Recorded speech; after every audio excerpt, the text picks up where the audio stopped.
Nous sommes heureux d'avoir été conviés à ce forum économique mondial ici à Davos, en Suisse.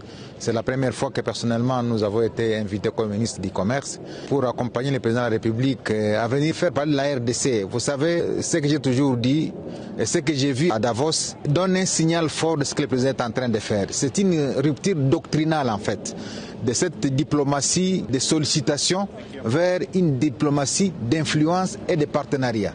C'est-à-dire le monde de demain n'appartient pas à ceux qui ne planifient pas. Si vous ne réfléchissez pas sur l'avenir, eh bien personne ne va le faire. Voilà pourquoi le président Félix Antoine Tshisekedi a dit effectivement que tous les ministres doivent, lorsqu'ils sont déployés, changer de narratif sur ce qu'on sait de la RDC. Et ici, à Davos, effectivement, nous avons participé à une dizaine de panels où la RDC a été au cœur des débats, au regard de toutes les richesses que nous avons. Parce qu'on parle souvent des problèmes, mais souvent, on ne parle pas des solutions. Et à Davos, nous nous sommes présentés pas comme pour demander de l'aide, mais pour sceller des partenariats avec tous les grands du monde. Parce qu'ici à Davos se réunissent 1. Tous les leaders mondiaux, 2. Tous les capitaines d'industrie, 3.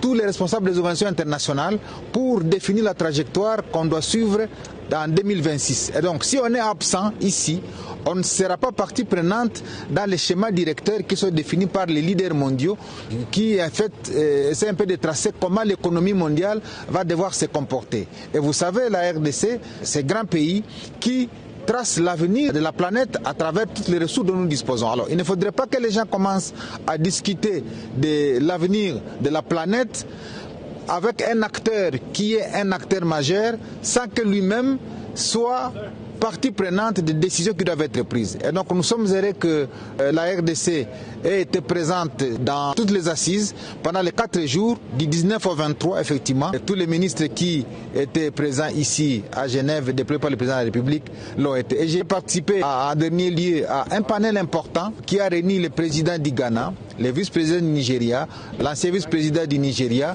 mais également le premier ministre de la Papouasie-Nouvelle-Guinée, ainsi que tous les leaders du continent africain pour tracer la trajectoire par laquelle l'Afrique doit se dresser pour définir son avenir. Parce qu'on ne doit pas se plaindre tout le temps alors que nous avons des opportunités économiques qui peuvent nous permettre demain de devenir l'épicentre du développement de la planète. Et donc Davos a été une rupture doctrinale, comme je l'ai dit, passer de la diplomatie de sollicitation vers la diplomatie d'influence et de partenariat.